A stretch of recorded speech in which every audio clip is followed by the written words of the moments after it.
Greetings, this is Dr. Meredith Davis. Welcome to my channel. I don't know what I'm going to be looking like in these things.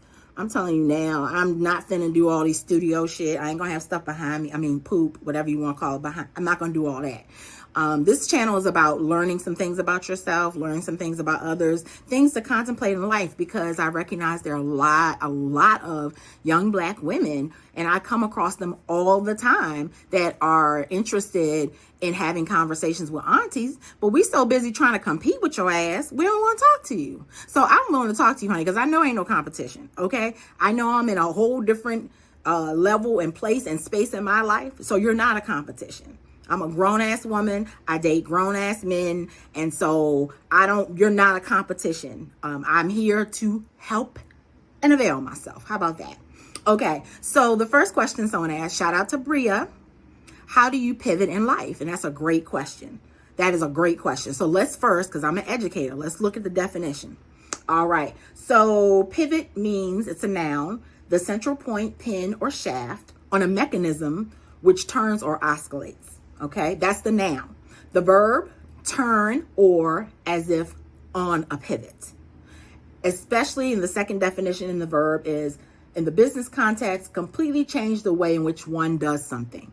So the first thing I say is you need to know definition of pivot. And a lot of times, and it's okay, y'all, if you don't know what a word means, and sometimes the word could mean something, but in this moment in history, it could have a different context. Like, I was listening to Portia, because that's my girl, Real Housewives of Atlanta, and she was saying that when what's the child name, Angela, said whip, she wasn't talking about whoop, like a whoop a slave. She was talking about like whip, like a car. And I was like, oh, okay, that makes sense, because she was like, I'm gonna go to my car, get my pistol. Okay, I get that. Okay, pow pow. Sorry, you can't say pistol and all that stuff. Pow pow. So she said she was gonna go to the car and get her pow pow. So that changed the whole context, right? So a lot of times we say pivot, but what do we really mean? So I'll tell you what I mean. So part of it is we're probably still looking at it like unconsciously, like it's the noun. It oscillates. So when you feel that desire to move, you're oscillating, but it doesn't mean you're moving. I mean, there's something happening. There's some momentum. There's some wind blowing like a fan. It oscillates. It goes from one space to another space, but it doesn't, it keeps moving. So when you pivot, you're moving in a direction, the verb, you're moving in a direction completely the opposite. So let me give you an example. And I'm going to say this one because I know there's a lot of controversy around sex and politics. And I want to talk to Black women about sexuality from a perspective of a woman who, whose life, whose understanding of it was very complex, who didn't come into understanding my full sexual self until I was older. But I'll say this. Let me use this example. Let's say you normally make people wait 90 days. And that's what people always say, what a man thing and all that. That's bullshit anyway. So let's just say you wait 90 days usually, okay, before you sleep with somebody. Don't wait 90 days next time. Especially if you're under a certain age. Yeah, they're not gonna like me. These aunties gonna be coming for my ass. But it's true. If you're on a certain age, have fun. Like fun. I'm not saying be like all over the place. Understand. Let me tell you something before you take any of my advice. Be very clear. You can control your actions, but you cannot control your consequence. You understand what I'm saying? What that means is you can make decisions, but once they're out of your hands, you no longer have control of the narrative or the outcomes.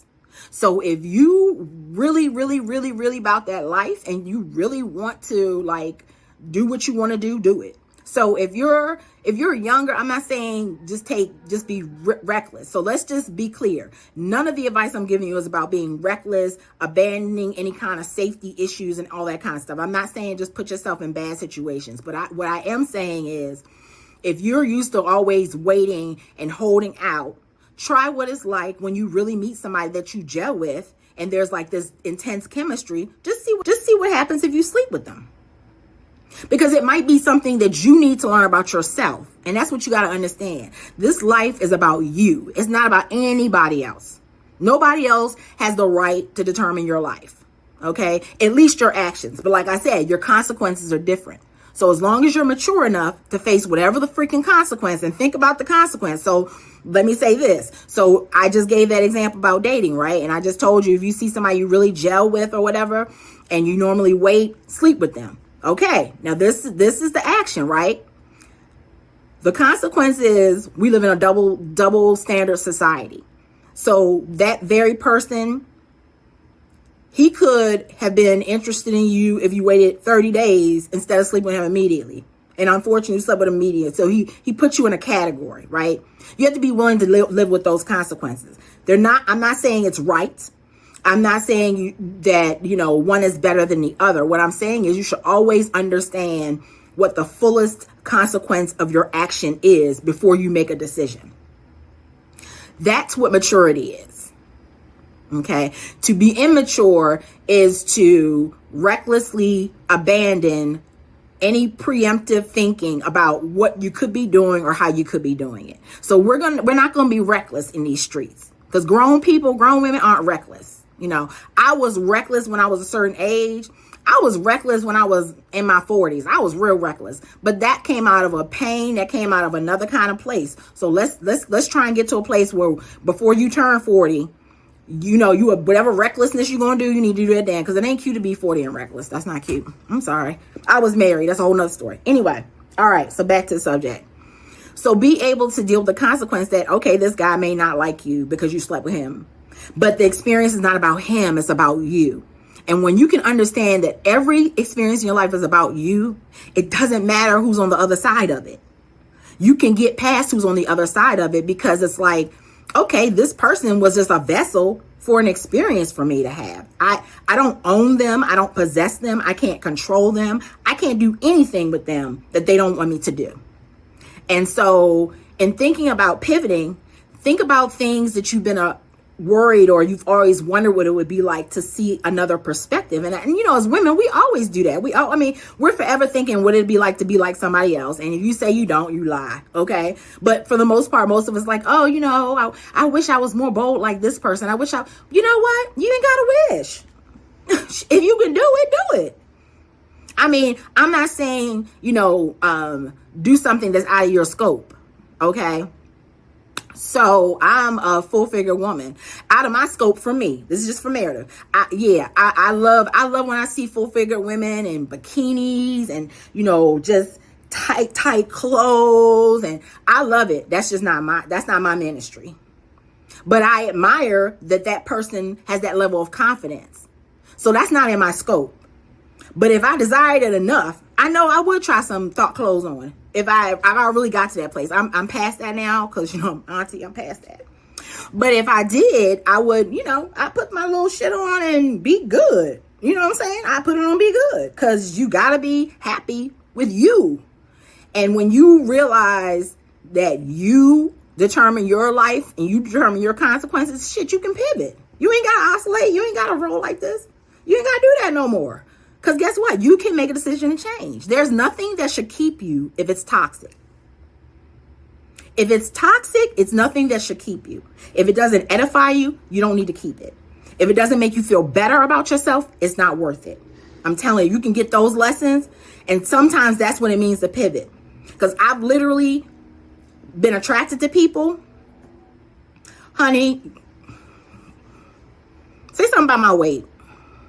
Bitch, I'll never talk to you again.